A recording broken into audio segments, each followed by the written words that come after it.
Coucou tout le monde, je vous retrouve aujourd'hui pour une vidéo que vous m'avez demandé de vous faire. J'en ai déjà fait une l'année dernière, donc n'hésitez pas à aller voir l'édition de l'année dernière parce que je vous présentais déjà des livres à lire en été si vous ne les avez pas encore lus. C'était ceux qui étaient le plus sur l'été je trouve. Cette année je me suis creusé la cervelle pour vous trouver des livres assez bien pour l'été encore une fois et je vais vous les conseiller dans cette vidéo de manière assez rapide. J'espère que j'arriverai à faire ça de manière brève pour vous donner envie mais sans trop m'étaler pour que cette vidéo soit courte et vous plaise. Je vais donc vous parler de 7 livres que je vous conseille de lire cet été et que j'espère vous lirez pour pouvoir passer une lecture agréable qui pourrait être amusante ou envoûtante ou passionnante ou émouvante évidemment. Je commence par Nil de Lynn Matson, publié aux éditions Pocket Jeunesse. C'est une dystopie que j'ai follement aimée pour vous dire à quel point j'ai adoré. J'étais vraiment passionnée par l'histoire, je ne pouvais plus la lâcher, j'étais amoureuse des personnages, j'étais amoureuse des idées de l'auteur, de la manière dont elle les avait mises en place, même si parfois on a un peu l'impression de retrouver d'autres dystopies, c'était quand même vraiment passionnant. C'est l'histoire de Charlie qui se réveille sur une île, elle comprend pas pourquoi, c'est somptueux, c'est merveilleux, donc du coup une île en rapport avec l'été, hein, c'est pour ça que je vous le conseille, et ce sera une lecture passionnante si vous le lisez. Et donc Charlie elle se réveille, elle comprend pas ce qui se passe, et elle vit toute seule un petit moment, puis elle découvre qu'il y a plusieurs personnes qui vivent sur cette île, elle rejoint le clan et elle découvre que elle a 365 jours pour quitter cette île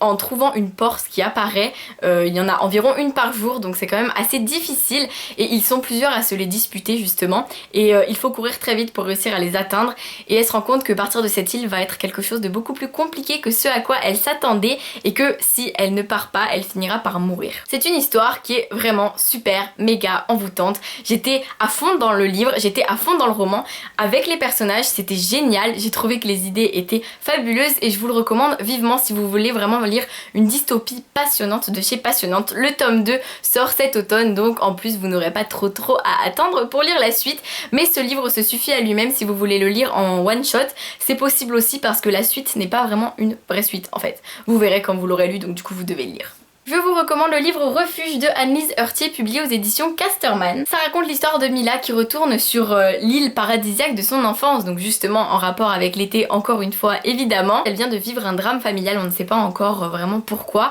et elle revient sur cette île en espérant dissiper justement ce mal-être qu'il habite et qui habite ses parents.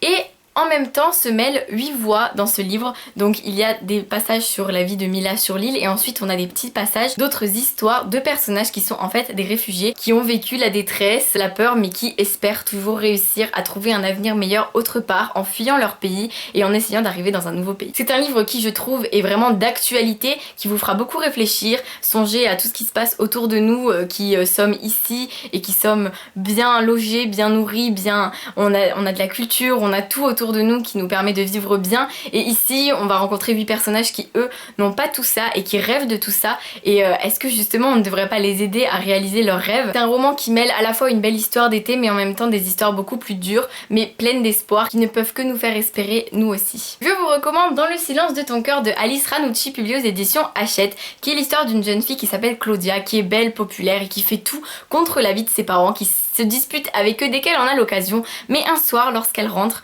elle ne se fait plus disputer et elle ne se fera plus jamais disputer et c'est à ce moment là que Claudia se rend compte que maintenant elle est seule face à sa conscience et qu'il faut qu'elle se démène pour redevenir quelqu'un de sage et de sérieux. On se retrouve vraiment face à une fille qui a des problèmes à l'adolescence, qui ne veut pas respecter ses parents, qui ne veut pas respecter les autres mais qui au fond possède vraiment un cœur que l'on voit, que l'on sent et c'est vraiment cette histoire qui est touchante grâce à ce personnage qu'on va avoir tendance à détester au début mais auquel on finit par s'attacher parce qu'on a l'espoir qu'elle devienne quelqu'un de meilleur, quelqu'un de plus généreux, quelqu'un de plus agréable et c'est justement ce qui est touchant dans ce récit et je trouve que c'est une belle histoire de l'adolescence et je pense que à la plage c'est un bon livre à lire pour passer un très bon moment en compagnie de Claudia. Évidemment je ne pouvais pas faire cette vidéo sans une véritable histoire d'amour et il y a A comme aujourd'hui de David Levitan publié aux éditions Gallimard dans la collection Pôle Fiction mais il existe aussi en grand format mais du coup là vous pouvez mieux l'emmener à la plage. C'est l'histoire de A qui se réveille chaque jour dans un nouveau corps. Bien sûr cela est habituel pour lui, il a l'habitude, ça fait des années que ça se passe comme ça mais cette fois-ci il va tomber amoureux. Sauf que comment voulez-vous vivre une histoire d'amour lorsque chaque jour on se réveille dans un corps de manière totalement aléatoire qui peut être à 5 mètres de l'amour de notre vie ou bien à des milliers de kilomètres de lui. C'est une histoire d'amour qui est une des plus belles qu'il m'ait été donné de lire, je vous assure, j'ai trouvé ça vraiment beau, vraiment touchant, vraiment juste. Les personnages sont plus qu'attachants et toute cette histoire repose aussi sur plein de choses comme les stéréotypes de genre, les stéréotypes de tout ce qu'on peut trouver autour de nous, et voir à quel point l'amour peut être plus fort que tout, voir à quel point nous, est-ce qu'on pourrait tomber amoureux de quelqu'un qui change de physique chaque jour, parce que voilà, l'amour ça compte aussi sur, ça compte que sur l'intérieur, on dit c'est l'intérieur qui compte, mais est-ce que l'extérieur ne joue pas aussi un rôle? C'était tellement beau, ça fait vraiment songer à plein de sujets et moi j'ai trouvé ça incroyable. Je vous recommande l'incontournable 4 filles et un jean de Anne Brachard. Ils sont sortis en collection Pôle Fiction, mais là c'est mon édition Gallimard grand format. 4 filles et un jean, c'est l'histoire de 4 amies qui sont très fusionnelles et qui décident, c'est un été, de se passer un jean de fille en fille, donc de se l'envoyer à travers le monde, parce que certaines seront en Grèce, d'autres seront dans leur maison d'habitude, et ce jean va vraiment vivre toutes leurs aventures et on va suivre le fil de leur amitié et le fil des histoires de chacune pendant cet été là, où bien sûr l'amour risque d'être au rendez-vous, mais il y a aussi des histoires de famille, des histoires d'amitié, et j'ai trouvé ça tellement bien, tellement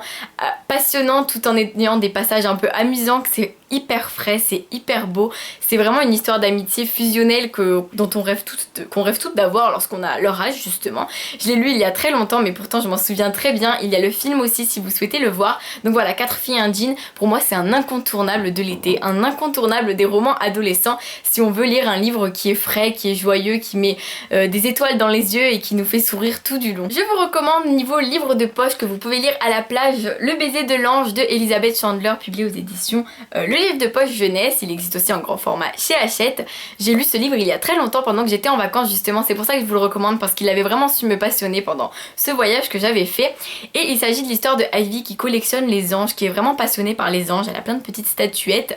et elle a sa mère qui vient de se remarier à un homme qui a un fils nommé Grégory. Ce garçon met un peu Ivy mal à l'aise et en même temps Ivy va rencontrer Tristan et c'est l'amour fou entre les deux jusqu'à ce que le destin frappe leur vie de manière irrémédiable et Ivy va se retrouver vraiment bouleversée par tous ces changements. C'est le premier tome d'une trilogie et cette saga est composée de 2 trilogies de 3 tomes, mais on peut bien sûr lire la première trilogie ou la deuxième trilogie séparément, mais ce sont les mêmes personnages et Ivy est un personnage que j'avais adoré, vraiment touchant, surtout par rapport à ce qui va lui arriver dans ce tome-ci. C'est une histoire vraiment bouleversante, mais en même temps il y a un petit côté fantastique que j'avais apprécié dans ce livre parce qu'il n'était pas non plus hyper présent, ça restait vraiment le monde réel qui est autour de moi actuellement justement, tout en y intégrant des anges, et ça je trouve ça plutôt beau. C'était vraiment magique et c'était une très belle histoire d'amour encore une fois, mais aussi de famille et de plein d'autres sujets abordés et je vous le recommande beaucoup. Et enfin je vous recommande un dernier livre qui m'a fait vraiment beaucoup rire. Il s'agit de Audrey retrouvée de Sophie Kinsella, publié aux éditions Pocket Jeunesse. C'est un roman absolument trop drôle, tout en traitant d'un sujet absolument trop grave. Donc c'est l'histoire de Audrey qui souffre de troubles anxieux, autant vous dire que ce n'est pas la joie, qu'elle reste cloîtrée chez elle et qu'elle ne parle à presque à personne, même les gens de sa famille ont du mal à communiquer avec elle parce qu'elle est vraiment...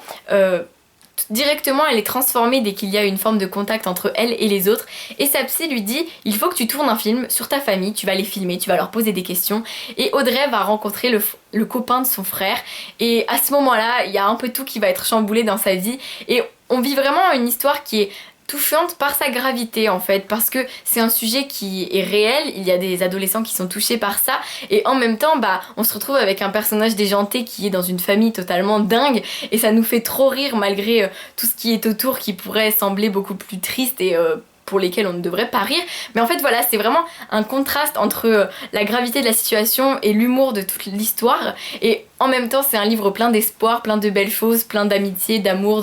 de choses qui nous font pétiller nos yeux et j'ai trouvé ça génial, je vous le recommande vraiment, vous allez passer un très bon moment, très amusant, très bouleversant et le tout dans un livre qui est fabuleux, un très très gros coup de cœur pour moi. Et voilà, j'ai terminé cette vidéo, j'espère qu'elle vous a plu, qu'elle n'était pas trop longue et qu'elle a su vous convaincre que ces livres étaient des très bonnes lectures pour l'été. C'est un peu moins été que l'année dernière, donc n'hésitez pas à aller voir ma vidéo de l'année dernière parce que j'y parlais vraiment de titres plus été, mais du coup depuis je n'ai pas lu beaucoup de livres super légers ou qui se passent en été. Mais j'espère qu'ils vous plairont quand même, je vous fais plein de bisous et je vous dis à très vite pour de nouvelles vidéos, passez un très bon été.